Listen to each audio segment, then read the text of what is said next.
পুডিংয়ের সঙ্গে পরিচিত নয় এমন মানুষ বোধহয় খুব কমই আছে। পুডিং জিনিসটা কিন্তু আমি একদমই পছন্দ করি না, কিন্তু আমার বর খুবই পছন্দ করে, আর সাথে জুটেছে আমার বর্তমানে ছেলে, সেও খুব পছন্দ করে। তো বানিয়েছিলাম সেদিন পুডিং। এখন পুডিংটা আমি কীভাবে বানিয়েছিলাম সেটা তোমাদের সঙ্গে শেয়ার করব। তো এখানে আমি নিয়েছিলাম 1 লিটার দুধ। 1 লিটার দুধের ভিতরে আমি দিয়ে দিয়েছিলাম 200 গ্রাম চিনি। 200 গ্রাম চিনি দেওয়ার পর এবার দুধ আর চিনিটাকে জাল করে দুধটাকে ঘন করে অর্ধেক বানিয়ে নেব। মানে 1 লিটার দুধ জাল দিয়ে আমি করেছিলাম হাফ লিটার। তো ভালো করে জাল দিয়ে দুধটাকে ঘন করে নেব এপাশে। অনেক সময় কিন্তু দুধটা আগে বেশি ঘন হয়ে যাওয়ার পরে চিনি দেওয়া হলে তখন দুধটা কেটে যায়, তাই আমি প্রথমেই চিনিটা দিয়ে দিয়েছিলাম। তারপর এপাশে দুধটা জাল দিয়ে ঠান্ডা করতে রেখে দিয়েছি, আর এপাশে কড়াইতে 2-3 চামচের মতো চিনি দিয়ে আমি ক্যারামেল বানিয়ে নেব। তবে এখানে আমি একটা ভুল করেছিলাম, আমি এই ক্যারামেলটা বানানোর সময় এর ভিতরে কোনো জল ব্যবহার করিনি। এইখানে একটু জল ব্যবহার করা উচিত ছিল। তো তোমরা যখন ক্যারামেলটা বানাবে তখন এর ভিতরে অল্প একটু জল দেবে। ক্যারামেলটা বানানোর পর দেখা যাচ্ছে লাল লাল একটা কালার আসবে, তারপর আমি এটাকে নামিয়ে নেব। আমার ক্যারামেলটা গলছিলই নাই, তাই চামচ দিয়ে আমি একটু নাড়া দিয়ে তাড়াতাড়ি গলিয়ে নিলাম আর কি। এরপর আমি একটা বাটিতে ক্যারামেলটা সেট করে তারপর অন্য আরেকটা বাটিতে 3টা ডিম ভেঙে নিয়েছি। 3টা ডিম আমি ভালো করে ফেটিয়ে নেব।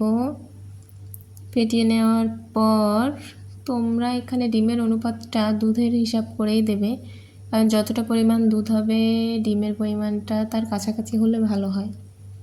তো আমি এখানে হাফ লিটারের জন্য 3টা ডিম নিয়েছিলাম, তোমরা চাইলে 2টোও নিতে পারো।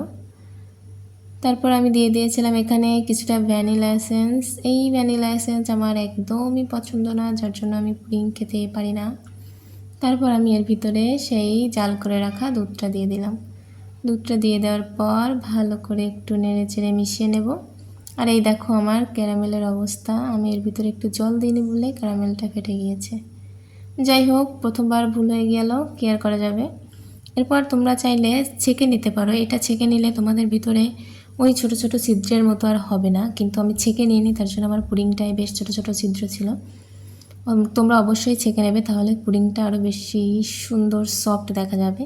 এরপর আমি একটা বড় কড়াইতে স্ট্যান্ড দিয়ে তার ভিতর জল দিয়ে তার উপরে স্ট্যান্ড দিয়ে তার উপর পুডিংটা দিয়ে 30-40-50 মিনিট মিডিয়াম আঁচে রেখে দিয়েছিলাম। তারপর এই যে একটা কাঠি দিয়ে চেক করে দেখলাম পুডিংটা হয়ে গিয়েছে। কাঠির গায়ে কোনো কিছু মেখে নেই, তার মানে পুডিংটা হয়ে গিয়েছে। এরপর আমি এখানে আধা ঘন্টা ঠান্ডা করে পুডিংটা তারপর ফ্রিজে রেখে দিয়েছিলাম 1-2 ঘন্টার মতো। এখন ফ্রিজ থেকে বের করে নিয়ে এসেছি, এটা তোমাদের এখন কেটে উঠিয়ে দেখাবো। চারপাশ থেকে আমি ছুরি দিয়ে প্রথমে এটা ছাড়িয়ে দেব, নাহলে কিন্তু ভেঙে যেতে পারে। তো তোমরা পুডিং বানানোর পরপরই গরম পুডিং কখনোই বের করতে যাবে না, এভাবে 1 ঘন্টা 2 ঘন্টার মতো ফ্রিজে রেখে দেবে, তারপর এটাকে বের করবে। এখন এটাকে আমি বের করব, দেখা যাক পুডিংটা কেমন হয়েছে। আস্তে করে উপরে 2-1 থাপ্পড় দিলেই কিন্তু পুডিংটা বেরিয়ে আসবে। তো আমার পুডিংটা রেডি, আর এটাই ছিল আমার পুডিংয়ের ফাইনাল লুক। তোমাদের কেমন লাগলো অবশ্যই জানাবে। আর যে যে টিপসগুলো আমি ভুল করেছি সেগুলো তো আমি তোমাদের বলেই দিয়েছি, তো তোমরা বানানোর সময় অবশ্যই এই ভুলগুলো করবে না, তাহলে তোমাদের পুডিংগুলো আরও বেশি সফট এবং সুন্দর হবে, আমার থেকেও বেশি সুন্দর হবে। তো এটাকে আমি সুন্দর করে পিস পিস করে যারা খাবে তাদেরকে দিয়ে দিয়েছিলাম। আর ভিডিওটি যদি ভালো লাগে তাহলে লাইক, কমেন্ট আর সাবস্ক্রাইব করে পাশে থাকবে।